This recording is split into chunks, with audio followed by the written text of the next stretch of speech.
భారతీయ విద్య కోసం, విద్యలో భారతీయ విలువల కోసము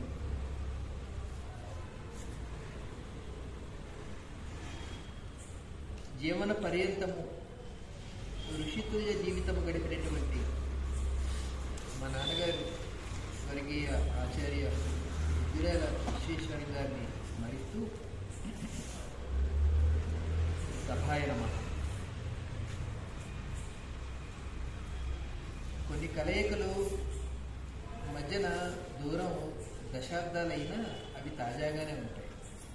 అందుకు ఉదాహరణ మా లక్ష్మీనారాయణ గారు, నేను. ఇలా చూసుకుని రవి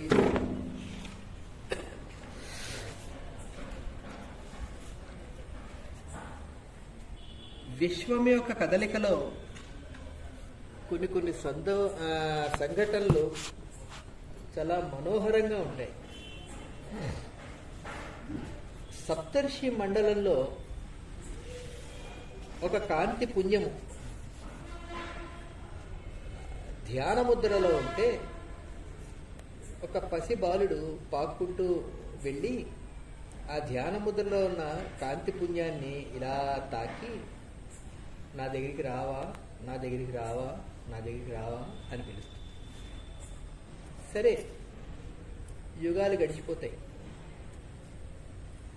ఆ కాంతి పుంజాన్ని నా దగ్గరికి రావా అని పిలిచింది భగవాన్ శ్రీ రామకృష్ణ పరమహంస. కాంతి పుంజము స్వామి వివేకానంద. ఈ పిలిచిన పిల్లవాడు గురువు అయ్యాడు, పిలిపించుకున్న పెద్దవాడు శిష్యుడయ్యాడు. వివేకానందుడు ఒక దశకు వచ్చిన తర్వాత భగవంతుడు ఎక్కడ, భగవంతుడు ఎక్కడ, భగవంతుడు ఎక్కడ అని వెతికి వెతికి వెతికి వెతికి వెతికి చివరికి మనకు తెలిసిందే. కానీ కొంచెం అంతర్లీనంగా చూసినట్లయితే వివేకానందుడు వెతికింది భగవానుడిని కాదు. నన్ను రావా, నా దగ్గరికి రావా రావా అని పిలిచింది ఎవరు? ఆపైపోయిందా?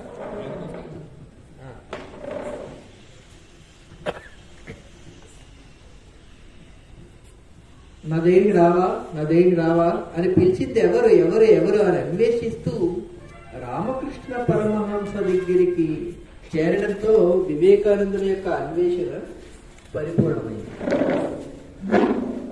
భగవానుడు ఎవరు, దేవుడు ఎక్కడున్నాడు అని వెతకడం బహుశా ఒక విషయం మాత్రమే, ఒక సాకు మాత్రమే. వివేకానందుడు చేరవలసినటువంటి, వివేకానందుడు అనేటటువంటి పరవళ్లు తొక్కేటటువంటి ఉత్సాహపూరితమైనటువంటి యవన నదీ ప్రవాహము రామకృష్ణ పరమహంస అనే సాగరంలో మిళితమైన తర్వాత అక్కడి నుంచి ఏం జరగాలో జరిగింది. ఆ రకంగా భగవంతుడు అనే మిషతో అసలు తన్ని చేరుకున్నాడు వివేకానందుడు. అలా చేరుకునేలాగా ఆ కాంతి పుంజాన్ని ఆహ్వానించినటువంటి రామకృష్ణ పరమహంస ఎవరు? ఆర్సి ముజుందార్ అని ప్రముఖ చరిత్రకారుడు. ఆయన the history and culture of Indian people అని చాలా వాల్యూమ్స్తో పెద్ద గ్రంథం రాశాడు. అది భారతీయ విద్యాభవన్ వాళ్ళు ప్రచురించారు. గత 1000-1500 సంవత్సరాల గమనంలో భారతదేశంలో ఉండేటటువంటి సాంస్కృతిక ఆధ్యాత్మిక పరమైనటువంటి ప్రయాణం ఎలా జరిగింది, ఎలాంటి మహనీయులు ఉద్భవించారు, చాలా కూలంకషమైనటువంటి రాజకీయ, ఆధ్యాత్మిక, సామాజిక పరమైనటువంటి విశ్లేషణాత్మకమైనటువంటి వివరాలన్నీ అందులో ఉంటాయి.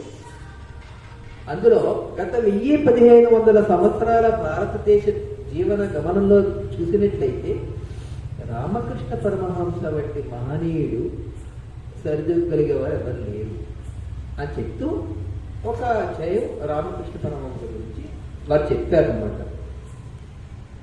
ముఖ్యంగా ఆంగ్లేయులు భారతదేశంలో వ్యాపారం పేరుతో వచ్చి ఆక్రమించి తమ పాలనని సుస్థిరపరుచుకునే ప్రయత్నాలు చేస్తూ ఉన్న దశలో ఎన్నో ఉద్యమాలు జరిగాయి. భక్తి ఉద్యమం పేరుతో భక్తి ఉద్యమాలు జరిగాయి. ఈ భక్తి ఉద్యమాలు హిందువులలో ధార్మిక జాగరణ కోసం, రాజకీయ సామాజిక పరంగా కాదు, ధార్మిక జాగరణ జరిగినట్లయితే, ఎందుకంటే స్వతంత్రం వస్తుంది, కానీ ఆ స్వరాజ్యం సురాజ్యంగా నిలబడాలంటే ప్రతి ఒక్కడు కూడా ధర్మవర్తనుడై ఉండాలి. కాబట్టి ధార్మిక జాగరణ జరిగినట్లయితే ఖచ్చితంగా అది ఆ మనిషిని స్వతంత్ర సాధన వైపు దానికి అదే నడిపిస్తుంది. అందుకని బ్రిటిష్ వాళ్ళు వెళ్ళిపోవాలి, ఇంకొకళ్ళు వెళ్ళిపోవాలి అలా కాకుండా ప్రజలలో ధర్మము విస్మృతి చెందడం వల్ల పరాయవాడు వచ్చి ఆక్రమించాడు. కాబట్టి బ్రిటిష్ వాళ్ళు మన దేశంలో తమ పరిపాలన సుస్థిరపరచుకునే ప్రయత్నంలో ఉండగా అదే సమయంలో హిందువులలో ధార్మిక జాగరణ కోసం ఎన్నో ఉద్యమాలు జరిగాయి.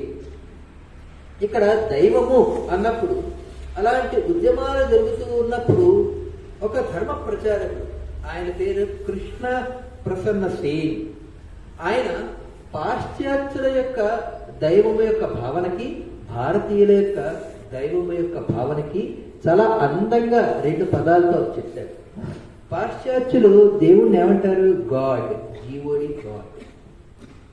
దాన్ని తిరగేస్తే ఏమవుతుంది? డిఓజీ డాగ్, కుక్క అవుతుంది. అంటే వాళ్ళు తమకి, తమ విశ్వాసానికి, తమ పద్ధతులకి అనుగుణంగా ఉన్న దాన్ని మాత్రమే స్వీకరిస్తారు, సహిస్తారు. దానికి విభిన్నమైన దాన్ని, అంతే కదా, క్రైస్తవులు తమకు విభిన్నమైన దాన్ని సహించరు, మహమ్మదీయులు తమకు విభిన్నమైన దాన్ని సహించరు, ఒప్పుకోరు, అవసరమైతే తుడిచిపెట్టేయాలని చూస్తారు. వాళ్ళ మీదకి ఎవరు కలిగి రాకపోయినా వీళ్ళే వీడి తుడిచిపెట్టేయాలని చూస్తారు. ఎందుకంటే గాడ్ని తిరగేస్తే డాగ్. అంటే తమ ఏ పద్ధతిలో భగవత్ సాక్షాత్కారం పొందారో ఆ పద్ధతిలో వెళ్ళడానికే వాళ్ళు అలవాటు పడిపోయారు. అంతకు మించి వాళ్ళు ఆలోచించలేదు, వికసించలేదు.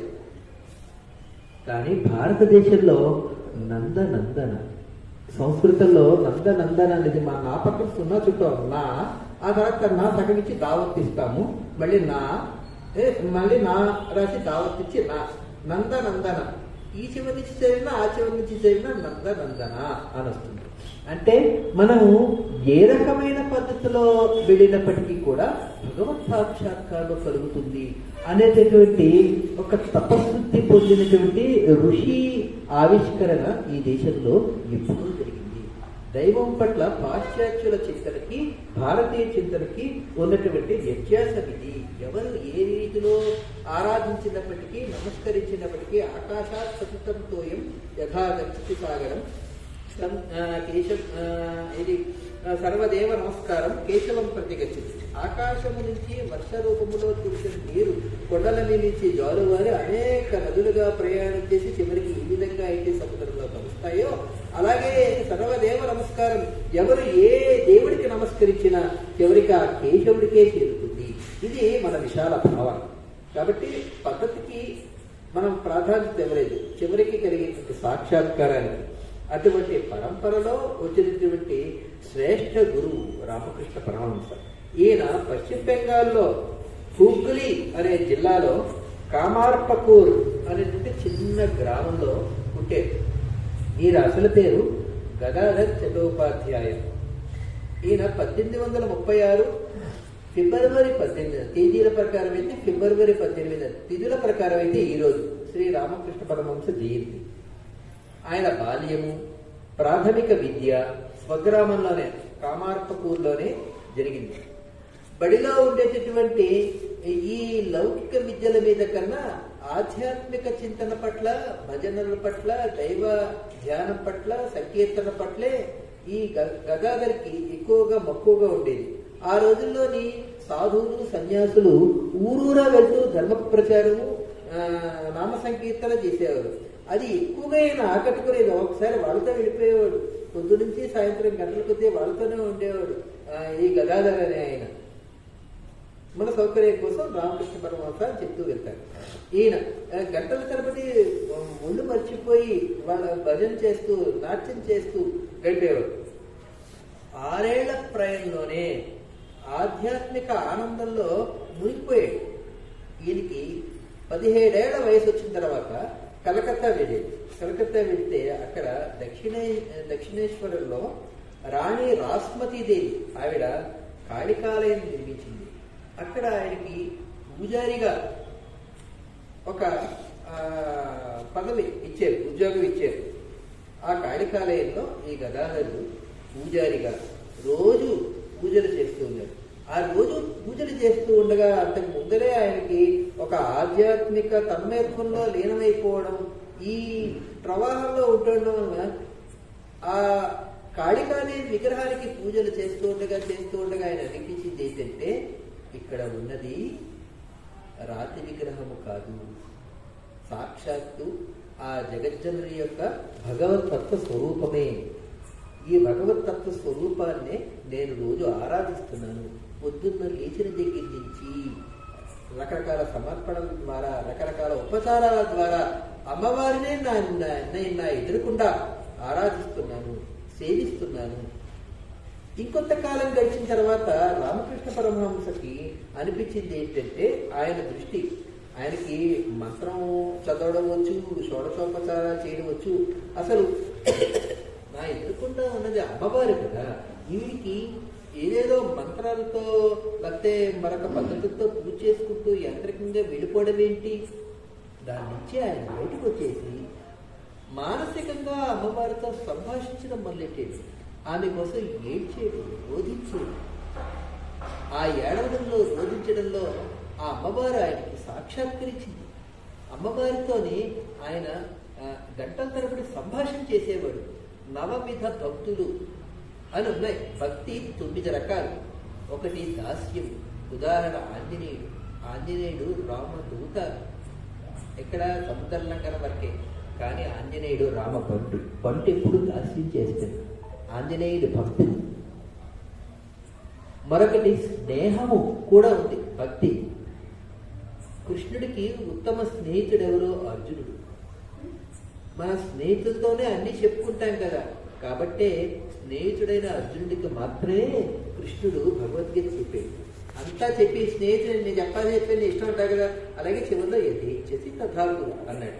ఇలా నవవిధ భక్తుల రూపంలో రామకృష్ణ పరమహంస 9 రకాల భక్తి మార్గాల్లో దైవీ ఉపాసన సాధన చేసేది. అన్ని రకాల రూపాలలో కూడా దైవీ సాక్షాత్కారాన్ని ఆయన పొందేది. ఆచారాలు, నియమాలు, శాస్త్రాలను అనుసరించి పూజలు చేయడం కంటే కాళీమాత దర్శనము, అనుగ్రహము పొందడమే ప్రధానము. దానికోసం ఆయన ఎంతో రోధించేవాడు. ఆయన నిలవెల్లాడిపోయాడు. చంటిపిల్ల ఒక తల్లి కనపడకపోతే ఎలాగైతే నిలవెల్లాడిపోతుందో, బెంగ పెట్టేసుకుంటుందో, ఆయన కాళ్ళు చేతులు కొట్టేసుకుని ఏడ్చేవాడు కూడా. అక్కడ వరకు ఆయన అర్థం కాలేదు. ఈయన గారికి ఏదో పిచ్చి పట్టింది, పూజారిగా పనికిరాడు, పూజ చేయడం కూడా మానేసి రోధిస్తున్నాడు, ఏంటేంటో గాలిలో మాట్లాడేసుకుంటున్నాడు అని ఆ ఉద్యోగం నుంచి తీసుకుని వెళ్ళిపోరా బాబు అని పంపించింది. అప్పటికి వారి వయస్సు 25 సంవత్సరాలు. వారి ఊరు వెళ్ళారు. ఊళ్ళో ఉన్న వాళ్ళందరూ అంటారు కదా, పెళ్లి చేస్తే కుదరాల్సిన నుండి కుదురుతాయి, లైన్లో పడతారని చెప్పేసి. అలాగే ఈయన గారికి పెళ్లి చేయండి అమ్మా అంటే అమ్మాయిని చూశారు. 5 ఏళ్ల వయసు, శారదామాత.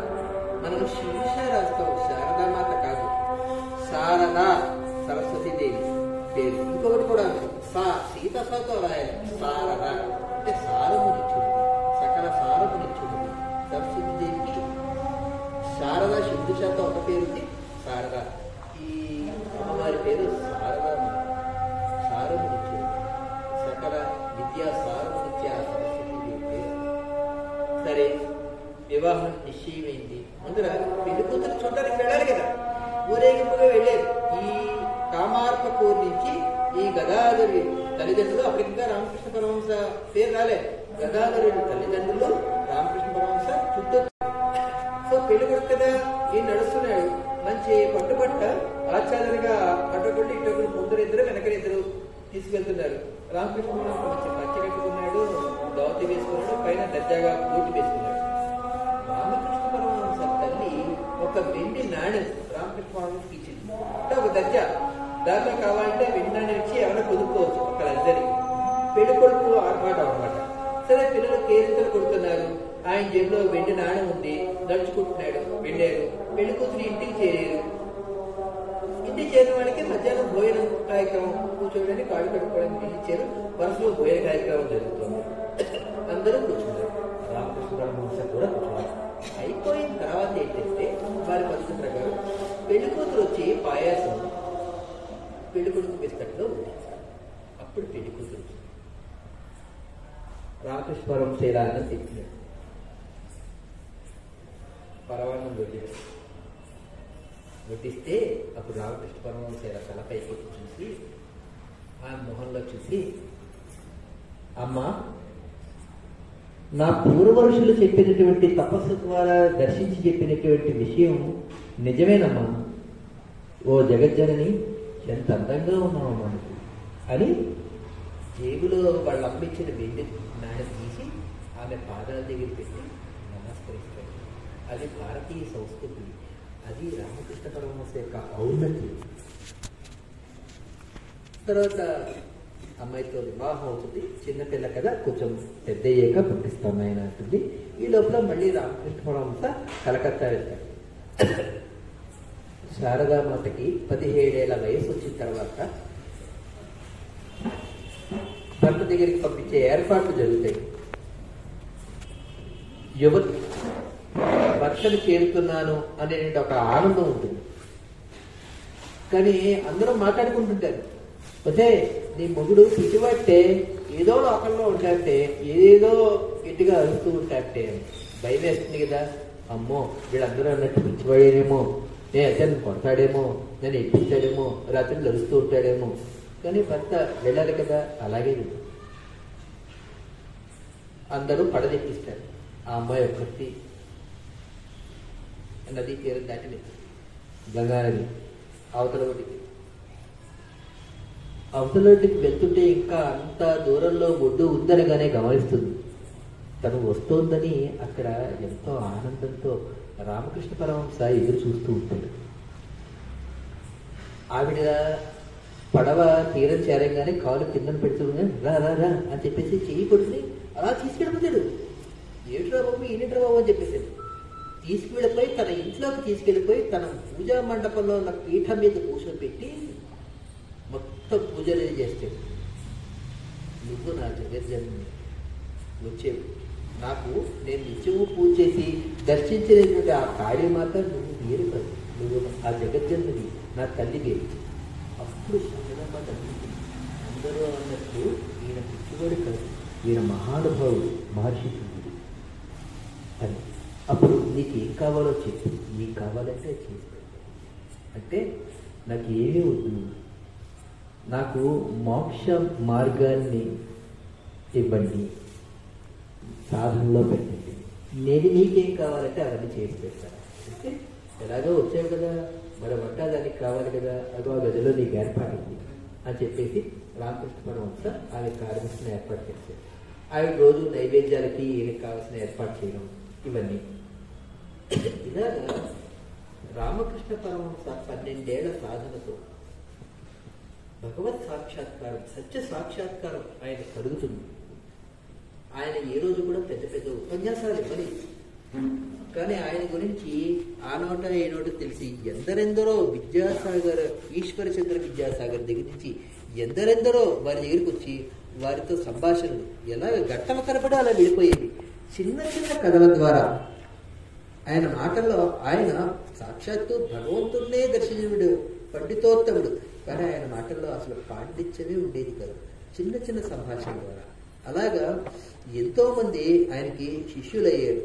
అంతేవాసి శిష్యులు 16 మంది. వివేకానందుడు, ప్రేమానందుడు, స్వామి అఖండానంద, ఇలాగా ఒక 16 మంది ప్రత్యక్ష శిష్యులు. తోతాపురి అనే ఆయన రామకృష్ణ పరమహంస గురువు. రామకృష్ణ పరమహంస ఈయన గొప్పతనం ఏంటంటే, సాధారణంగా వీరికన్నా గురువు గొప్పవాళ్ళు అవుతారు, వాళ్ళకి ముందు సాక్షాత్కారం కలుగుతుంది. తోతాపురి తన శిష్యుడైన రామకృష్ణ పరమహంస గురించి చెప్తూ ఒక మాట చెప్తారు. 40 ఏళ్ల పాటు కఠోర సాధన చేసిన నాకే కలగనటువంటి సత్య సాక్షాత్కారము ఈ రామకృష్ణ పరమహంసకి ఒక్క రోజులో కలిగింది. అది ఆయన గొప్పతనం చెప్తారు. అంతేకాదు వివిధ మార్గాల్ని, సూఫీని ఆయన సాధన చేసి 3 రోజుల్లో అల్లాని సాక్షాత్కరింపజేసుకున్నాడు. ఆ తర్వాత క్రైస్తవాన్ని సాధన చేసి క్రీస్తుడు, వైష్ణవ సాధన చేసి శ్రీ మహావిష్ణువు సాక్షాత్కారం. ప్రపంచంలో ఎన్ని ఆధ్యాత్మిక పద్ధతులు ఉన్నాయో అన్ని ఆధ్యాత్మిక పద్ధతుల ద్వారా ఆయా మార్గాల ద్వారా ఆయా దైవీ స్వరూపాలని ఆయన అతి తక్కువ కాలంలో ఇంత సాధన చేసిన వాళ్ళకి ఎన్ని విషయాలు తెలుస్తాయో. కానీ ఆయన ఒక గురువుగా కన్నా విద్యార్థిగానే ఉండేవాడు. మహేంద్రనాథ్ చటోపాధ్యాయ ఈయన ఎం అనే పేరుతో రామకృష్ణ పరమహంసతో ఉండేటటువంటి సాంగత్య అనుభవాల్ని రాసుకుంటారు.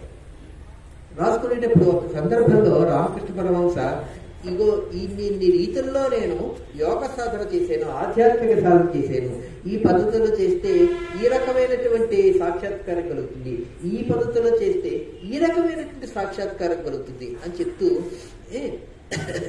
ఏ విధంగా అయితే ఒక చెట్టుకి ఒక రకమైన పుష్పాలు మాత్రమే పూస్తాయో అదే విధంగా మనం ఒక పద్ధతిలో వెళ్తున్నప్పుడు ఒక రకమైన సాక్షాత్కారం మాత్రమే కలుగుతుంది అని రామకృష్ణ పరమహంస అనగానే వెంటనే మహేంద్రనాథ్ చటోపాధ్యాయ అంటాడు, అలా కాదండి, మనం ఒక పద్ధతిలో సాధన చేస్తున్నప్పటికీ విభిన్నమైనటువంటి సాక్షాత్కారాలు పొందొచ్చండి అంటే రామకృష్ణ పరమహంస వెంటనే చెప్తారు, అలా కావద్దు, ఎందుకంటే ఒక చెట్టుకి ఒక రకమైన పువ్వులే పూస్తాయి కదా అంటే వెంటనే ఒకసారి పైకి చూడండి, ఆ చెట్టు ఉంది, ఒకే కొమ్మకి పక్కనే 2 రకాల పువ్వులు వచ్చాయి, చూసారా చూడండి అంటే రామకృష్ణ పరమహంస ఒక్కసారి చూసి ఆశ్చర్యపోతారు, నిజమే, నేను ఇవాళ ఒక కొత్త విషయం నేర్చుకున్నాను, ఒకే పద్ధతిలో వెళ్ళినా విభిన్నమైనటువంటి సాక్షాత్కారాలు పొందొచ్చు.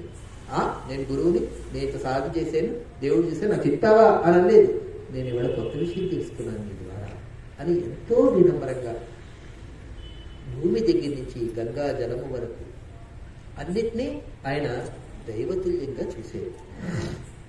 అంతేకాదు తాను ఏం చేసినా, పడుకున్నా, లేచినా, అన్నం తిన్నా, స్నానం చేసినా ఇవన్నీ కూడా నేను భగవంతుని కోసమే చేస్తున్నాను అనే భావంతో. ఇక్కడ మనకి భారతదేశం అర్థం కావాలంటే ఇందాక లక్ష్మీనారాయణ చెప్పినట్టు భారతదేశం అర్థం కావాలంటే వివేకానందుడు అర్థం కావాలి, వివేకానందుని తెలుసుకోవాలంటే భారతదేశం అర్థం కావాలి. కొంచెం ముందరికి వెళ్తే భగవంతుడు అర్థం కావాలంటే రామకృష్ణ పరమహంస అర్థం కావాలి, రామకృష్ణ పరమహంస అర్థం కావాలంటే భగవంతుడు అర్థం కావాలి.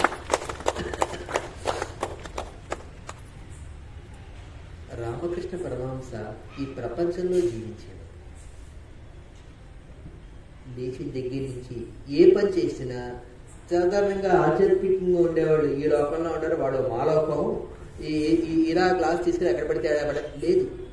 ఎంత చక్కగా అంటే ఆయన గది తీర్చిదిద్దినట్టు ఎక్కడ వస్తువు అక్కడ ఒక అంగుళం తేడా లేకుండా అంత చక్కగా పద్ధతిగా శుభ్రంగా ఉండేది.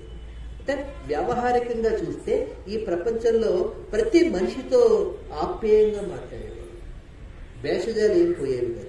ఈ ప్రపంచంలో ప్రతి క్షణం ఈ ప్రపంచంలో జీవిస్తూనే లోపల తనదైన ప్రపంచంలో జీవితం కొనసాగిస్తూ ఉండేది. పరస్పరం ఈ ప్రపంచంలోనే జీవిస్తూనే అదే సమయంలో ఆయన ప్రపంచం వేరేగా ఉండేది. అంతరంగంలో హఠాత్తుగా అనుకోకుండా ఇలా చిందులేసేవారు, ఒంటి మీద వస్త్రం ఉండేది కాదు. 2-3 శిష్యులు వచ్చేసి వస్త్రం తప్పేవారు. ఆయన ఎక్కడ స్పృహ పడిపోతారో తాదాత్మ్యంలోకి వెళ్ళి. ఇక్కడ గాడ్ లివ్డ్ విత్ దెమ్ అన్న ఒక పుస్తకం వచ్చింది, దైవంతో సహజీవనం అనే పేరుతో. వివేకానంద అదిగా గల రామకృష్ణ పరమహంసతో ప్రత్యక్ష శిష్యరికలు చేసినటువంటి అంతేవాసి శిష్యులు 16 మంది జీవిత విశేషాలు అందులో ఉంటాయి. అందులో చెప్తారు, రామకృష్ణ పరమహంస ఒకసారి ఆ అలౌకిక స్థితిలోకి వెళ్ళినప్పుడు ఆయన ఎంత సున్నితంగా అయిపోయేవారంటే తినడం కోసం పూరి ఇలా చెప్పుతూ ఉంటే ఆయన వేళ్ళు కోసుకుపోయి రక్తం వచ్చింది. పూరి ఎంత మెత్తగా ఉంటుంది, దానికి వేళ్ళు కోసుకోవడం ఏంటి? అంత సున్నితంలోకి ఆయన దేహం కూడా వెళ్ళిపోయింది. అంటే దేహంతో దైవంలోకి ఆయన లీనమైపోయేవారు. అటువంటి మహనీయుడు రామకృష్ణ పరమహంస. చిన్నపిల్లవాళ్ళగా చాంచల్యం కోసం వస్తానంటున్నా, ఆ పదార్థాలు ఏంటి నా ప్రాణాన్ని నిలుపుతున్నాయి, అవి దైవంతో సమానం. ఇవాళ దైవం ఏ రూపాల్లో నా కడుపులోకి వెళ్ళబోతున్నాయి చూడటం కోసం వస్తున్నా. ఒక విషయం గుర్తుపెట్టుకో, నేను ఏ రోజైతే ఇలా అడగడానికి రాలేదో అక్కడి నుంచి 3వ రోజు నేను ప్రాణాలు విడిచిపెట్టేస్తాను. అది అన్నారు. ఇలా కొన్నేళ్లు వెళ్తుంది. వెళ్ళిన తర్వాత ఒకానొక రోజు ఈయనేంటి ఇంకా రాలేదు వంటింట్లోకి అని ఏదో మూకుడు మీద వేయిస్తున్న శారదామాత ఇంకా రాలేదేంటి అని అనుకోకుండా అప్పుడు ఎప్పుడో రామకృష్ణ పరమహంస చెప్పిన విషయం గుర్తొచ్చి చేతిలో జారి చేసుకుంది. ఇంకో 3 రోజుల్లో వీళ్ళు వెళ్ళిపోతున్నారు అని. అంటే యోగ సాధన ద్వారా తన జీవనం మీద తనకి నియంత్రణ ఉంది. ఒక చేతిలో డబ్బు మూట, ఇంకో చేతిలో మట్టి పట్టుకుని తదేకంగా బయటకేసి చూస్తూ దీనికి దానికి తేడా లేదే అనేటువంటి అభేదంలోకి ఆయన వెళ్ళిపోయేవారు. స్వామి వివేకానంద ఆయన దగ్గర శిష్యరికం చేసినప్పుడు కూడా వీళ్ళు చెప్తున్నారు, రామకృష్ణ పరమహంస గారికి డబ్బు వాసన పడదు, డబ్బు స్పర్శన పడదు, ఆయన ఇలాగే చేస్తారు, ఏ కబుర్లు చెప్తారు అని చెప్పేసి ఒకసారి రామకృష్ణ పరమహంస గారు బయటికి వెళ్ళినప్పుడు వివేకానంద ఏం చేశాడు, రామకృష్ణ పరమహంస పడుకునే పట్టా కిందన ఒక కాణి పెడతాడు తెలియకుండా పరుపు కింద. రామకృష్ణ పరమహంస వస్తారు, వచ్చి పడుకుందామని చెప్పేసి ఇలా కూర్చుని షాక్ కొట్టినట్టు ఒక్కసారి ఎగిరి పడతాడు. ఏంటి ఇలాగేంటి ఏంటని దులిపితే కానీ వస్తుంది. ఎవరు పెట్టారు ఇక్కడ గట్టిగా కలిసి వివేకానంద వచ్చి నేనే పెట్టాను. ఎందుకు పెట్టావు అంటే మీ గురించి అంతా ఆయన చెప్తున్నారు, పరీక్షిద్దామని చెప్పేసి. వెంటనే ఆయన శాంతిస్తాడు. గురువుని కూడా పరీక్షించి తెలుసుకునే వాడు కూడా నా శిష్యుడిగా వచ్చి అని ఆనందిస్తాడు.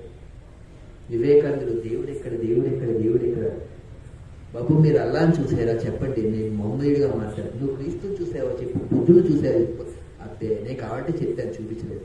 చివరికి ఎవరు చెప్తాడు, దక్షిణేశ్వరంలో ఒక ఆయన ఉన్నారు, ఆయన దగ్గర మీ ప్రశ్నలకి మీ అన్వేషణకి సమాధానం దొరుకుతుంది. వెళ్తాడు, చూస్తాడు, వివేకానంద రాసిపోతాడు. ఎందుకంటే వివేకానంద ఎంతో చదువుకున్నాడు, సకల సారము ఆయన దగ్గర ఉంది, భగవంతుడి కోసం ఇచ్చుకున్నాడు. ఈ పిచ్చివాడు అలాగే దేవుడు ఇలాగే ఫస్ట్ మనసులో ఆయన కనిపిస్తుంది, ఈ పిచ్చివాడు అలాగే నరేంద్రుడు. ఆయన ఎంతోమంది చెప్పారు కదా, నేను ఎంతోమంది దగ్గరికి అన్వేషించాను కదా, వెళ్తాడు. రామకృష్ణ పరమహంస చూస్తాడు, మీరు దేవుడు చూసారా? చూసాను, నిన్ను ఎంత స్పష్టంగా చూసానో అంతకన్నా స్పష్టంగా నేను చూశాను. ఆయన ఇప్పుడు దేవుడు ఎవరికి కావాలి? డబ్బులు కావాలి, భార్య బిడ్డలు కావాలి, సుఖాలు కావాలి, ఉద్యోగాలు కావాలి అని చెప్పేసి అంటూనే రామకృష్ణ పరమహంస అప్పుడే ఒక మాట అంటాడు, ఎన్ని యుగాల నుంచి నీకోసం ఎదురు చూస్తున్నానో, ఇప్పుడు వచ్చేవా నా దగ్గరికి.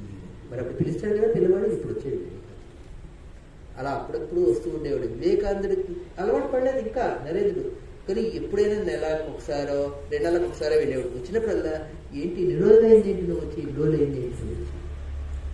చివరికి వివేకానందుడు తండ్రి చనిపోతాడు, ఆర్థిక భారం పడుతుంది, చాలా ఇబ్బందులు అవుతాయి. వస్తాడు, మీకు భగవద్గీతలో ఏం చెన్నారు కదా, మీరు అమ్మవారిని అడగండి, నాకు ఆర్థిక ఇబ్బందులు ఉన్నాయంటే నేను అడగను, నాకు అవి అక్కర్లేదు, ఇంకోళ్ళ కోసం కూడా అడగాల్సిన అవసరం లేదు, నీకు కావాలా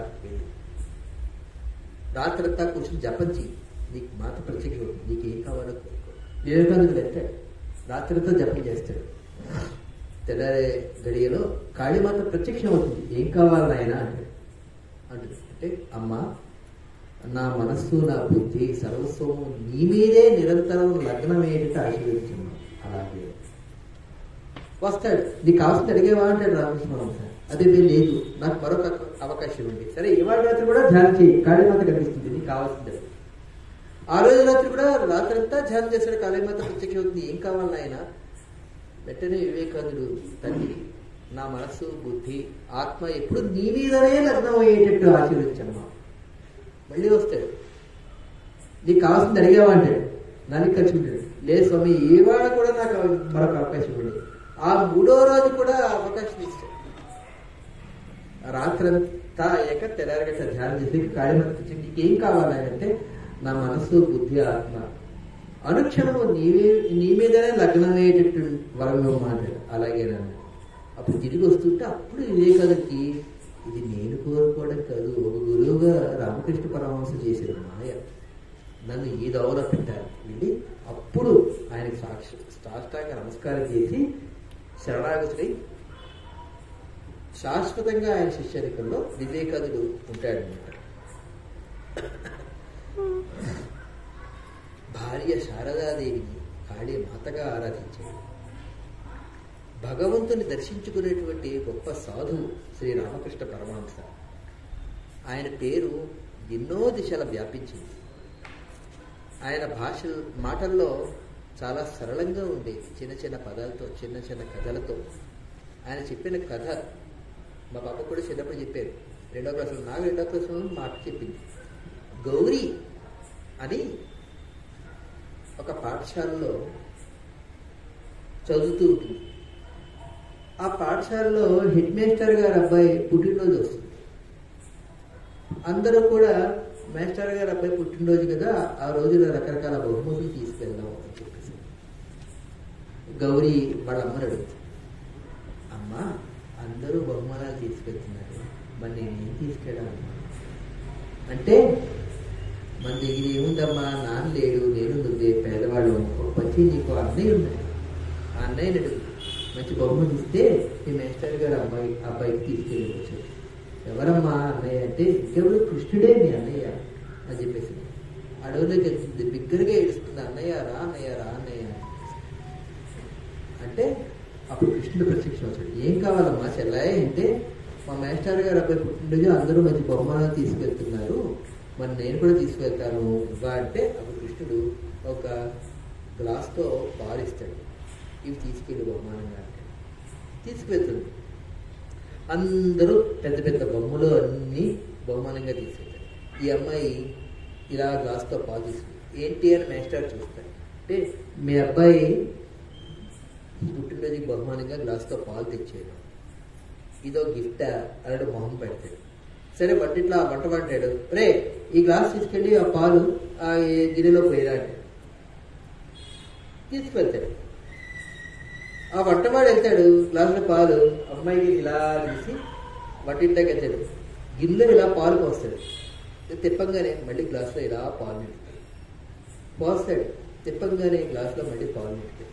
పోస్తాడు, తిప్పంగానే గ్లాసులో పాలు నింపుతాడు. ఆ గిన్నె నిండిపోతుంది. తర్వాత ఇంకో గిన్నెలన్నీ నిండిపోతాయి. పెద్ద పెద్ద బిందెలు మొత్తం, వంటిలో మొత్తం గిన్నెలన్నీ పాలమయం.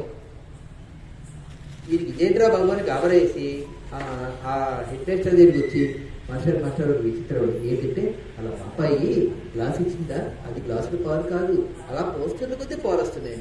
ఏం నమ్మరు, వీళ్ళు చూస్తారు. ఆ గ్లాసులో ఇలా పాలు పోస్తారు, తీస్తారు, మళ్ళీ పాలు వచ్చేస్తారు. అప్పుడు అమ్మాయి తీస్తారు. వీరికి ఏదో మాయలా అనిపిస్తుంది. ఏమ్మా, ఎవరిచ్చారమ్మా నీకు అంటే, మా అన్నయ్య ఇచ్చేయండి ఈ గ్లాసు, మీ అబ్బాయి పుట్టినరోజుకి బహుమానంగా తీసుకెళ్ళాలి. ఎవరమ్మా మీ అన్నయ్య అంటే, ఆ కృష్ణుడు, నాకు చూపిస్తావా? తప్పకుండా. ఏది పిలుమి అని అంటే, అన్నయ్య కృష్ణ రా అంటే వెంటనే ప్రత్యక్షం అవుతాడు. మాస్టర్ చూడండి, అదిగో మా అన్నయ్య చేయండి, నాకేం కనపట్టలేదు, వినపట్టలేదు కూడానమ్మా అంటే అప్పుడు అడుగుతుంది, మరి మా మాస్టర్ అడిగేది కదా, మరి చూపిస్తా అన్నాను కదా, మరి మా మాస్టర్కి ఒకసారి కనపడన్నాయా? కృష్ణుడు ఒకసారి ఆ మాస్టర్కి ఇలా మెరుపు మెరిసాడు కనిపించి మాట్లాడుతాడు. ఆ మాస్టర్ ఆశ్చర్యపోయాడు. అమ్మ, నువ్వు మా భక్తురాలివి, నీ భక్తితో, అన్నయ్య అనే అభిమానంతో కృష్ణుని సాక్షాత్కరింపజేసుకున్నాము అని ఆ పిల్లని ఆశీర్వదిస్తాడు. ఈ కచ్చెత్తు భక్తి శ్రేష్టమైనది, నిర్మలమైనటువంటి మనస్సు ఎక్కడుంటుందో అక్కడే భక్తి ఉంటుంది.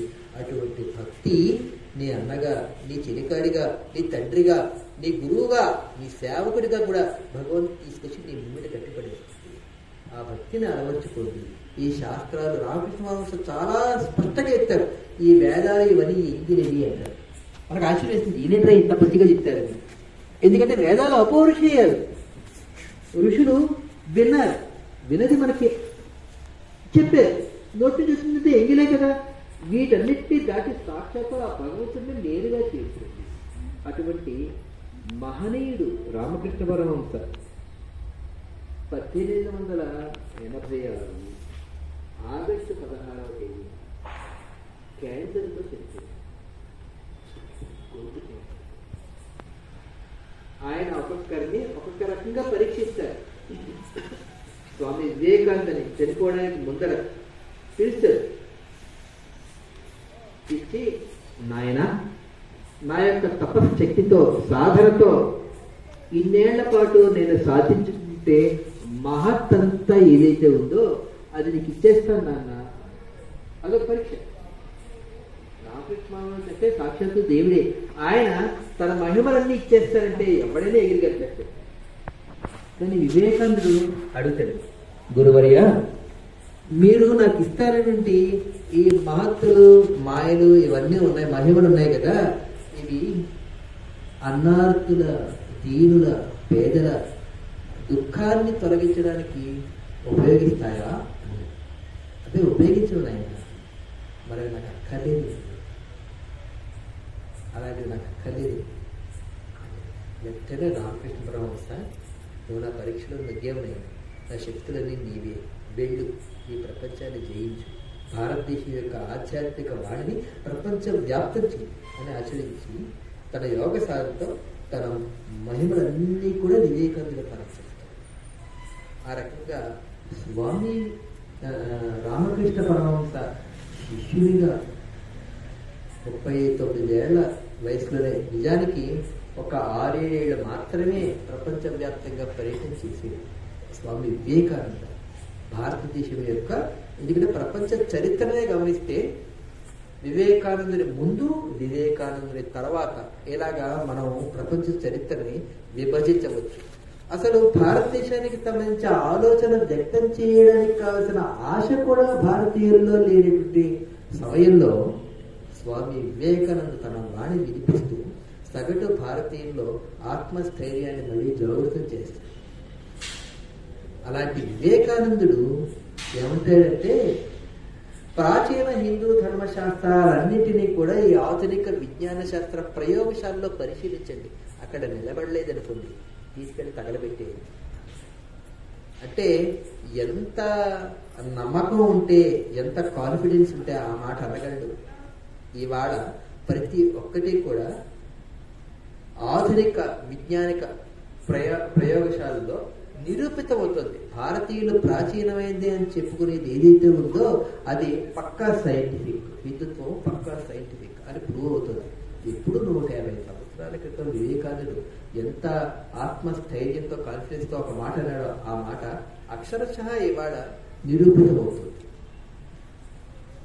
అటువంటి వివేకానందుడు 160వ జయంతి సందర్భంగా భారతదేశము వివేకానందుడు నిజానికి 2013లో 150వ జయంత్యుత్సవాలు అయినప్పుడు యూనివర్సిటీ స్థాయి విద్యార్థులు అలాగే ఇలా ఇంకొక యువకుల 2 సమావేశాల్లో మీరు వివేకానందుడి గురించి మాట్లాడాలి అని నన్ను అడిగినప్పుడు ఏంటంటే, ఒకటి వివేకానంద జీవితం గురించి చెప్పేయచ్చు, అందరూ చేసేదే, కొత్తగా పాయింట్స్ రావాలి, లేదా వివేకానంద చెప్పిన కొటేషన్స్ అన్ని చెప్పేయచ్చు, చాలా ప్రేరణాదాయకంగా ఉంటుంది. అలా కాకుండా కొత్త పద్ధతులు, అసలు భారతదేశాన్ని మనం ఎలా అర్థం చేసుకోవాలి, ఆ అర్థం చేసుకోవడంలో వివేకానందుడు ఒక కొనసాగింపుగా ఎలా అర్థమవుతాడు, ఆ ధోరణిలో నేను ప్రసంగం తయారు చేసుకున్నప్పుడు ఏంటంటే, ఇది పుస్తకం కింద తీసుకొస్తే బాగుంటుంది అని.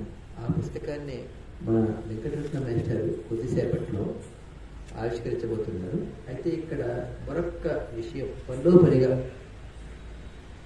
చెప్పి నా ప్రసంగాన్ని ముగిస్తాను. ఇవాళ అంటే రేపో మాపో మీరు ఏదో ఒక పుస్తకావిష్కరణ సభకు వెళ్ళచ్చు, లేకపోతే ఎన్నో చోట్ల.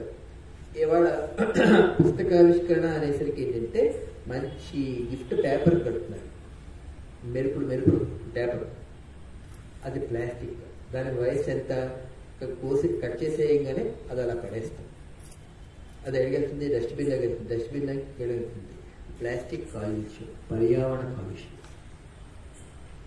కాబట్టి కనీసం ఇలాగ రోజుకి ఎన్ని పుస్తకాలు ఆవిష్కృత అవుతున్నాయో, కేవలం ఒక్క నిమిషం కూడా వాడకుండా ఆ ప్లాస్టిక్, ఎన్ని ప్లాస్టిక్ పేపర్లు భూమిలో కలిసిపోవట్లే, పేరుకుపోతున్నాయో చెత్త కింద.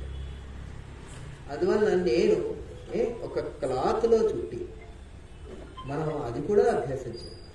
ప్రకృతి మనకి తల్లి, మనం ప్రకృతిని ఇబ్బంది పెట్టకూడదు. అందువల్ల ఈ పర్యావరణ దోహదకరంగా ఉండేటట్టుగా క్లాత్ ఓరియంటెడ్గా వెళ్ళాలి అని చెప్తూ నా ప్రసంగాన్ని ముగిస్తున్నాను. వందే రామకృష్ణ గురువు.